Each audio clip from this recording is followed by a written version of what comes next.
लफ्ज़ों की दुनिया के मौजूद दोस्तों, मैं हूँ हिना नाज और आप सब देखने और सुनने वालों को अस्सलाम वालेकुम। नाजरीन, आज हम बात करने वाले हैं बिल्लियों के हवाले से कि बिल्लियों को क्यों पैदा किया गया और उनको घर में पालने से क्या मिलता है। तो वीडियो को आखिर तक ज़रूर देखिएगा। बिस्मिल्लाहिर्रहमानिर्रहीम, शुरू करते हैं आज की वीडियो। इसमें कोई शक नहीं है कि इस्लाम में बिल्ली हलाल नहीं है, लेकिन इसको पाकीज़ा और ताहिर हैवानात में शुमार किया जाता है। जो बिल्लियाँ किसी की मिल्कियत न हो, उन्हें पालने में कोई हर्ज नहीं। जैसा कि हदीस में है, सैयदना अब्दुल्ला बिन उमर रज़ियल्लाहु अन्हा से रिवायत है कि रसूल अकरम सल्लल्लाहु अलैहि वसल्लम ने फरमाया, एक औरत को बिल्ली की वजह से ही अजाब हुआ था। उसने बिल्ली को कैद करके रखा यहाँ तक कि वो मर गई। फिर उसी बिल्ली की वजह से वो जहन्नुम में गई। जब उसने बिल्ली को कैद में रखा तो ना तो उसे खाना दिया, ना पानी, और ना ही उसे आज़ाद किया ताकि वो खुद कीड़े मकोड़े खाकर गुजारा कर लेती। यानी उसने बिल्ली को तड़पा तड़पा कर मारा था, इसलिए वो जहन्नुम में चली गई। एक साइंसी अंदाजे के मुताबिक इंसान ने बिल्ली को 10,000 साल पहले सुधाया या पालतू बनाया था। बिल्ली आज के दौर में सबसे आम पालतू जानवरों में से एक है।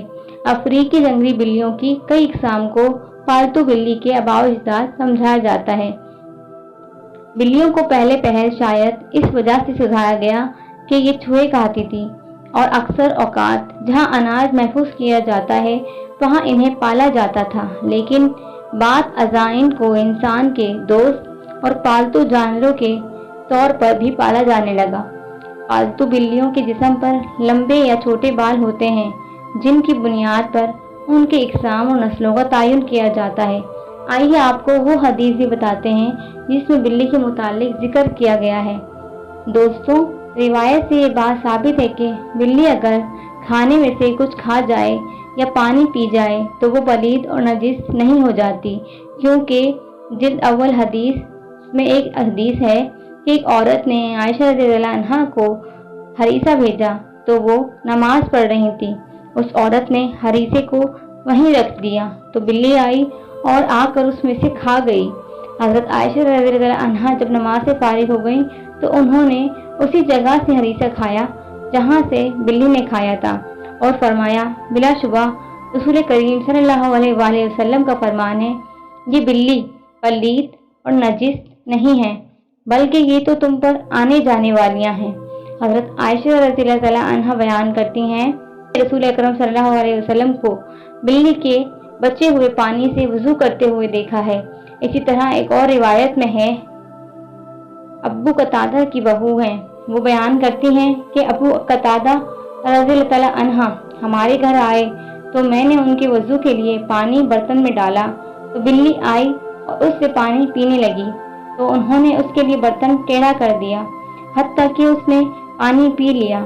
अबशा बयान करती हैं कि उन्होंने मुझे देखा कि मैं उनकी तरफ देखे जा रही हूँ तो वो फरमाने लगी, क्या तुम ताज्जुब कर रही हो? तो मैंने जवाब दिया, जी हाँ।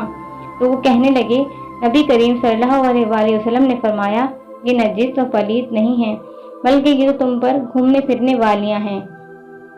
फिकाह का कहना है, हर घर में बिल्ली पाली जा सकती है। ऐसा करने में कोई हर्ज नहीं है, क्योंकि बिल्ली ना ही मोजी जानवर है और ना ही नजिस है।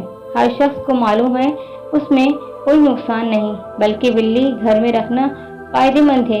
ये घर में पैदा होने वाले कीड़े मकोड़े और चूहे वगैरह खा जाती है। बिल्ली की पैदाइश कब और क्यों हुई, हम सब के जहनों में ये सवाल गर्दिश करता रहता है।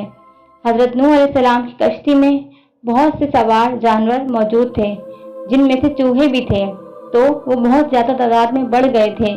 उन्होंने बहुत बच्चे दे दिए थे और कश्ती उनकी वजह से गंदगी और सुराखों का निशाना बन गई थी। तो अल्लाह ताला के फजल से अल्लाह ताला ने बिल्लियों को भेजा और हज़रत नूह अलैहिस्सलाम की कश्ती को महफूज कर लिया।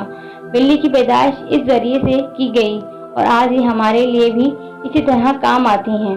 जाबिर रज़ियल्लाहु अन्हा कहते हैं कि रसूल अकरम सल्लल्लाहु अलैहि वसल्लम ने फरमाया कि बिल्ली और उसकी कीमत खाने से मना फरमाया है। मेरे प्यारे आका सल्लल्लाहु अलैहि वसल्लम हर चीज़ से मना फरमाते हैं उससे जो अल्लाह ताला नाराज़ होता है। حضرت ابو ہریرہ رضی اللہ عنہ کہتے ہیں کہ رسول اکرم صلی اللہ علیہ وسلم نے فرمایا، بلی نماز کو نہیں توڑتی، اس لیے کہ وہ گھر کے سامانوں میں سے ایک سامان ہوتی ہیں۔ اللہ تعالیٰ نے بلی کو کئی ایسی طاقت دی ہیں جو ہم بالکل بھی ظاہر نہیں کر سکتے اور نہ ہی ہم ان کا بیان زیادہ کر سکتے ہیں۔ تو گزارش ہے آپ سے کہ بلیوں کو تنگ نہ کیجیے اور نہ ہی انہیں ماریے، نہ دھتکاریے، بلکہ اگر ہو سکے تو گھر میں کچھ ہو تو وہ انہیں کھلا دیجیے۔ بے شک انہیں پالے نہیں، ضرور کھلا دیجیے تاکہ وہ بھوک سے نہ مرے اور بھوکی نہ رہیں۔